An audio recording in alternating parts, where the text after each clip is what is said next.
ak luxe boo fu mën a imaginer am nañ ko lan moo leen ko may simplement position bi nga xamante ne moom lañ amoon. Maintenant bon man c'est ce que je regrette bon j'entends aujourd'hui vraiment franchement bëgguma sa déglu waaye quand j'entends des gens dire que oui Aliou Sall bon magam nekkoon na fi président de la République oui bu ko neexee mën na jël ay milliards may ko yooyu bon franchement bu fekkee ne moom ci loolu lañu mujj bon kon baax na Macky Sall newoon na fi président na jël ay. loolu moom dese naa doon argument. non parce que j'ai entendu ici sur vos plateaux quelqu'un défendre ça aussi bon dégg naa ko fi ko même vraiment. je dis que loolu duñ ci attardé. waaw franchement alors soxna tuuti. may moo une yoor bi nga xamante ni moo évoqué affaire Ellipse parce que dama bëgg sëñ Saliou defal ñu décryptage ci mbirum Madiambal Diagne. sëñ Saliou sa article gu ci mujj ba mu dem à la une. wax nga ni la justice met la main sur l'empire financier de Madiambal Diagne donc il tenait un empire financier. tey mandat d'arrêt international mi ngi ci ndoddam gisaguñu ko ndax dina ñëw ndax du ñëw gis nga guute gi njaboot gi nekk. fan lañ jëm ak mbirum Madiambal Diagne. quel sort pour Madiambal Diagne tey empire financier bi bu ñu defee chronologie des faits sëñ Saliou ba fi nu tàmbaleeg moom ba fi nu toll ni tey quel décryptage. waaw xam nga affaire Ellipse project international bi. waaw Madiambal il y est impliqué dans la mesure où moom il en a bénéficié je crois 25 milliards. waaw plus d'une vingtaine de milliards. waaw donc bu demee ba am ci plus de 20 milliards. moom li mu wax nee na c'est un contrat commercial. c'est-à-dire. moom loolu wax nee na moom dafa dem Ellipse comme ni Ellipse sous-traité ay yeneen entreprise moom aussi dafa dem sous-traité am fa contrat commercial ñu fay ko 25 milliards. man de j'aurais bien aimé savoir Madiambal Diagne entreprise am boobu nga xam ne moom moo sous-traité entreprise bi nu mu tudd. li ma ko xamal de ci structure mooy SCI bi nga xam ne mooy SCI Pharaon qui gère ses kii immobilier. mooy SCI Pharaon. te SCI Pharaon sax je crois par la suite moom moo ko créé. mais la gérante c'était son épouse. te SCI moom c'est pour un patrimoine tout simplement immobilier mais pas pour aller traiter ay marché de construction et cetera. léegi nag moom nee na il a bénéficié d'un contrat commercial qui lui a valu 25 milliards. contrat commercial boobu nañu wax ci au nom de quelle entreprise lan la liggéey ci li Ellipse Project indi fi au point de bénéficier de tout cet argent-là. En réalité bon c'est des commissions qu'il a perçues. Madiambal c'était un apporteur d'affaires maintenant comment il a fait pour fexe ba accointer ak waa Ellipse yi au point d'avoir 25 milliards de commission. loolu mooy wax bi mais pas quand même que man dama am un contrat commercial bu ma signé ak waa Ellipse loolu moo ko may. et moi je crois que Madiambal il a intérêt bu fekkee ne loolu muy wax noonu dëgg la. nee na mi ngi kayit yéegi donc jarul kay daw man quand je dispose de l'ensemble des éléments pour wane ne lii. daf ma leew doom. wax dëgg yàlla dinaa ko indi même su fekkee ne après dañ may jaay doole. su boobaa nag nit ñëpp nañ xam ne indi naa samay kayit leer na c'est à la disposition de tout le monde bu ñu ma jàppee tëj ma bu boobaa Sénégalais yëpp dinañ jóg révolté wu xam ne kii kat dañ ko jaay doole te bu boobaa man je serai l'un des premiers à aller le défendre man nag bu nga taxaw ca biti def say tweet def say texte daal di wax ne man contrat commercial laa signé woon waa Ellipse projet ba am ci lii ci xaalis mais nañ wax lan la liggéey ban entreprise moo ko liggéey ak fu ñu ko liggéey au point d'avoir 25 milliards parce que aussi affaire Ellipse Project bi 420 milliards boo xam ne da nga jël jox ko benn entreprise de gré à gré amul appel d'offre amul dara ñu ñëw nga jox leen marché de construction d'hôpitaux et en même temps aussi de bâtiments judiciaires mais lan nañ honoré tey ils ont livré 6 hôpitaux te hôpitaux yi sax am na yoo xamante ni maara day taale la nga xamante ne ni naan des hôpitaux de 30 lits ci foo xam ne presque ça frise les 26 jusqu'à 30 milliards defuñu fa liggéey bu baax ils ont livré ces hôpitaux là maintenant les bâtiments judiciaires yi nga xamoon la leen wax les infrastructures judiciaires ana lu ñu livré ban bâtiment ban infrastructure judiciaire lañu livré dara et ils ont bénéficié de tout cet argent là voilà le véritable scandale léegi nag le problème qui se pose mooy lan moo tax Ellipse Project ñu jox leen d'abord marché bi. kan moo leen fi indi ak ki leen fi indi. aussi lan la percevoir ci ay commission parce que Ellipse Project boobu soo xoolee son acquaintance avec Madiambal Diagne. mais ci ñun li nga xam mooy que Madiambal Diagne moom ñi leen indi fii ci leen bokk. ci la bokk donc nag moom neexal ba mu ci waroon am muy commission yi moom loolu la ci percevoir mais nan lañ ko xaymaa ba sur les 420 milliards mais moom moo ci mën a am 25 milliards de commission c'est-à-dire que loolu la xel mënut a nangoo. nee na facilitateur d'affaires la. waaw mais même soo nekkee facilitateur d'affaires c'est-à-dire sur quoi ça se repose au point sur 25 c'est-à-dire 420 milliards nga war ci am mën a am 25 milliards loolu mënoo ko défendre fenn. bu fekkee ne da nga am nee na contrat commercial la parce que moom réfuté na ne du ay commission contrat commercial la. su fekkee ne contrat commercial la c'est-à-dire que donc yow am na loo xam ne ni benn expertise boo indi. sous-traité ak waa ji daal lay fay mais nañu wan d'abord ban entreprise moo sous-traité ak waa ji. lan la liggéeyal waa Ellipse Project. fan la ko liggéeyee. su boobaa ñu mën ko xayma su fekkee ne egg na 25 milliards ñu ne yaa xëy kii kay war nañ ko mën a fay 25 milliards parce que lii la liggéey wante nag ñu ne nga daw dem bëgg nga taxaw ci biti naan bon dañ lay jaay doole. waaw mais je crois que il faut quand même moom mu ñëw d'autant plus que waa këram jàpp nañ leen ne serait-ce que pour loolu tey. ne serait-ce que pour un brin d'honneur pour man Madiambal daal ci foog ñëw. même su fekkente ne j'ai dit yaa Moussa. moom tey dafa jàppoon ne sax dafa tooñ ñu jàpp waa këram. man da ngay ñëw ñu jàpp la. nee na il prépare sa défense. waaw mais une défense la pool d'avocat gi mu. ban gi mu waajal diggante France ak Sénégal. mais pool d'avocat bi France. dugal na ci cabinet français. waaw mais kenn rek moo ci nekk Bourdon rek a ci nekk. waaw mais Bourdon c'est pas un inconnu dans ce pays Bourdon a toujours été ici dans ce pays. Bourdon c'est pas un inconnu du sérail du barreau. ñeneen ñëpp ce sont des Sénégalais même su fekkee ne y a des Africains. préparer sa défense c'est-à-dire que booy préparer défense kay. da ngay ñëw teg ak ses pool d'avocat génne jox leen génne say kayit jox leen. mais je prépare alors que toi tu ne vois même pas tes avocats bien bon peut-être que tu les as au téléphone mais en catimini. amul lu muy daw nga foog. mais lan day daw. parce que jël bi mi ngi bëgg a gudd. Madiambal veut tout simplement. waaw.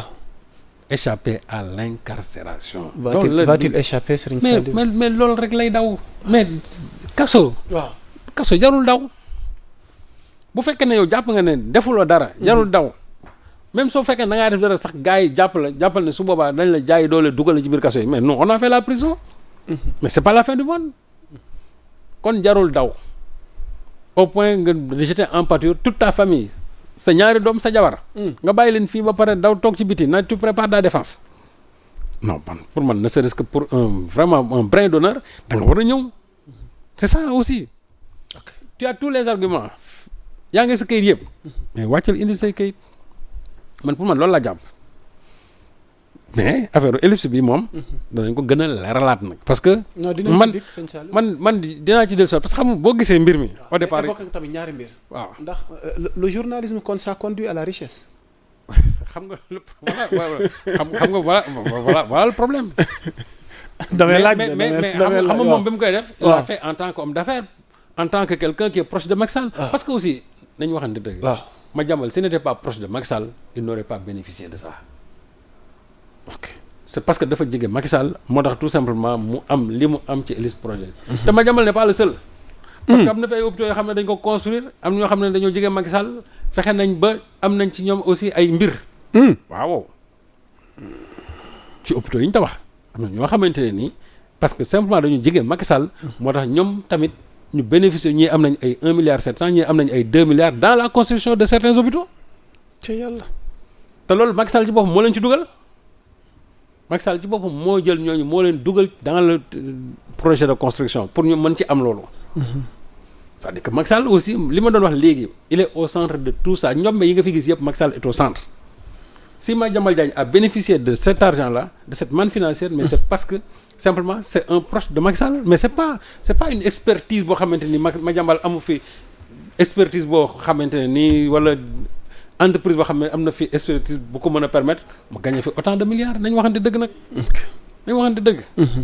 donc c'est parce que seulement il est proche de Macky Sall. loolu rek kese la. ok soo gisee Madiambal pourquoi mu doon défendre Macky Sall à ce point là boo gisee lan moo tax mu doon xeex waa Pastef à ce point là. mais c'était ça lii la woon. lii la woon te loolu day dem bay feeñ connexion ak yenn sëriñ yi nga xam ne amoon na yenn connexion yi yenn sëriñ yi Madiambal. kon beneen Pandora ngo. oui bien sûr. boîte boobu it bu tàkkee moom dina doy waar. boîte boobu dina gën. parce que affaire yi moom moom son implication sur l'affaire Adji Sarr parce que publiquement il dit l'avoir aidé à sortir. waaw mais de ce pays-là sëñ Saliou foofu it. xam nga dossier Adji Sarr. léegi Madiambal ñaan naka la maîtriser sunu frontière naka la maîtriser naka la amee. facilité mën a génn réew mi ba di génne réew mi. Madiambal a bénéficié tout simplement de complicité au niveau en tout cas de la police. Je ne dis pas de la police globalement mais dafa am des responsables de police yoo xamante ni qui ont aidé Madiambal Diagne à sortir du pays mais dëkk bi police su koy saytu c'est la sécurité de ce pays là ñoom ñoo ngi saytu. Madiambal fi mu jaar yëpp ba egg ñoom xam nañ ko. c'est pas pour rien que ñu xëy ñu ne dàq nañ directeur aéroport dàq nañ directeur DIC même ñoom ne sont pas impliqués mais ñoom. ñoo nekk ci bopp yi nga xamante ne ñoo waroon saytu faire de sorte que Madiambal ne quitte pas ce pays.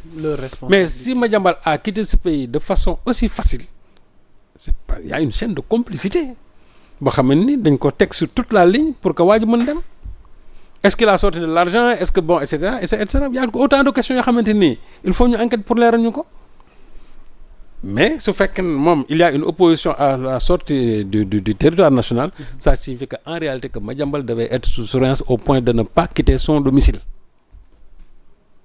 mais jóge aéroport ñu arrêté la nga génn continuer tu n'es même pas passé chez toi dem directement en Gambie jël comment dirais-je avion depuis la Gambie dem Maroc jóge Maroc dem en France mais c'est trop facile ça. Il y a une faille boo xam ne qui ne s'explique pas non c'est-à-dire le Sénégal n'est pas aussi poreux que ça non il y a eu de fortes complicités boo xam ne nii gis nga war nañ ko xool profondément. kon le nouveau ministre de l'Intérieur. Oui non Bamba sa jarbaat Mouhamadou Bamba Cissé il a du pain sur la planche. Bamba loolu na ko saytu bu baax a baax. Cette facilité extraordinaire pour quitter ce pays-là non. su fekkee ne dañu bëggoon ne Sénégal noonu la demee ça c'est que ñun dans ce pays là on n'est même pas en sécurité. ta nga baal ma sëñ Sall li ëpp ci ay ponte régime mu Macky Sall ñu ci bëri bi ñuy génn ñu par la voie normale. oui maintenant il faut aussi que bon la Gambie qui est notre voisin qui est au cœur du Sénégal aussi. qu'on puisse interroger les autorités gambiennes par rapport à ce qui se passe là-bas. parce que dafa am loo xam ne tey bu xewee ñenn nit ñi ñu tere la ñu génn réew mi. Il faut faire de sorte que dans la sous-région fi nga xam ne yëpp que partout dans ces aéroports là mettre un dispositif avec bien sûr la conjonction de ces différentes services de sécurité yi nekk ci pays yooyu. faire de sorte que ku ci ñooñu ñi nga xamante ne dañ leen tere génn si par extraordinaire ku fa mën a ñëw aussi booy ñëwee doo dem. mais sinon ça signifie que ñun. on est à la merci demain de n'importe quel acte terroriste. su fekkente ne nii la mbir mi yombee nii au point que cette sécurité là est aussi fragile. que ni ma ko gisee dans l'affaire Madiambal Diagne ça signifie que nous ne sommes pas en sécurité. Or le Sénégal c'est un pays qui est très sécure. Très sécure. Ce qui s'est passé ici c'est parce que Madiambal a simplement bénéficié de complicité qui lui ont facilité la tâche ba mu génn réew mi. ok léegi nag ña nga xamante ne ñoom ñoo ko def. ils ont le même degré de responsabilité que Madiambal Diagne. et je crois que le couperet doit tomber sur la tête de ces gens là. ok. fii moom ku fi def loo wax warul def. mu commencé par moi. nañ dagg sa bopp nañ ko war a daggee. loolu leer na Serigne Saliou. waaw balaa ñu mais daal dans cette affaire là. waaw. vraiment pour finir mooy. l'argent perçu par Madiambal Diagne avec Ellipse Project. kooku nañu ko leeralal. ok leeralal lan moo tax Madiambal percevoir xaalis boobu. loolu dina leer. mbokk yi et je te dis une chose. allez-y Serigne Saliou. gis nga. centre pénitentiaire boobu ñu doon wax ne moom la ñu waroon construire. waaw gis nga cette histoire là. dinaa ci dellusiwaat sax dama ciy joxe tuuti rek. waaw incha allah. en fait keroog même dégg naa Yacine di ci wax ne 2500 places du woon 2500 places c'était un centre pénitentiaire de 1924 places la 1924 places le projet c'était depuis 2013 avec une entreprise espagnole la ñu contracté woon projet boobu depuis 2013 te je reviendrai sur le nom de cette entreprise là parce que entreprise boobu Elis Project ak AE PO boobu nga gis. ils appartiennent à la même multinationale. nga ni billaay wallaay foofu ngay gisee complicité c'est-à-dire que Elis Project boobu ngay gis. ak AE boobu ñu doon wax na affaire Azer. ak fii projet bi démarré pour les centres pénitentiaires j'ai dit l'ensemble de ces entreprises appartiennent j'ai dit à une même multinationale. ok dencal loolu dañu koy dencal. à une même multinationale. prochain numéro yi di ñëw mbokk yi loolu dinañ ko faram-fàccee gën ko leer ñu ngi leen di nuyuwaat di leen béggee di leen jox seen wàccuwaay.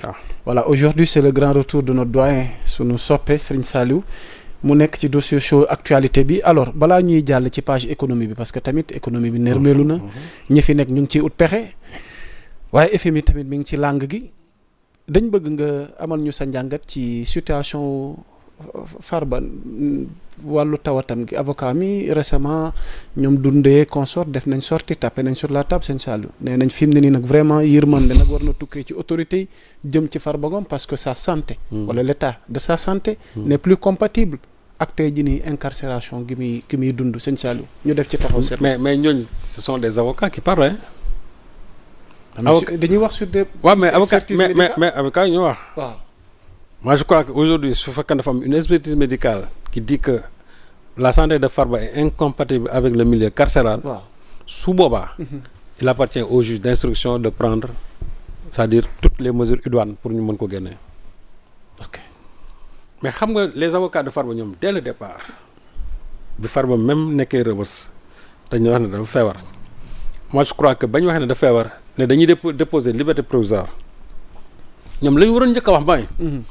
ñun suñu client dañu bëgg ñu yóbbu ko fu ñu koy fajee mais ñoom laaj ñu loolu dañu ne liberté provisoire mu dem këram donc ñoom li ko war a faj dañ ko jël mettre ko au second plan ñoom leneen gën a ñor mooy Farba na dem këram mais Farba li koy faj waxuñu ko man su ma déggoon ñoom ñu ne dañoo bëgg ñu jëlee ko Rebeuss yóbbu ko fu ñu koy fajee su boobaa moo mën a wax mais ñoom déedéet seen xeex xamalan la ñu bàyyi seen client donc wax ji du lu bees dañu revenir à la charge encore pour wax ne parce que actuellement nii mi ngi pavillon spécial léegi dañu dellusiwaat pour wax ne même nekki na pavillon spécial aussi ce n'est pas compatible avec la détention mais le problème qui se pose mooy Farba dafa tawat man de doon naay am lu ma neex ñu ne ñu de suñu client dañoo bëgg ñu bàyyi ko parce que dañ ko war a yóbbu à l'international ñu faji ko wala dañ ko war a yóbbu tel clinique wala dañ ko war a yóbbu tel hôpital tel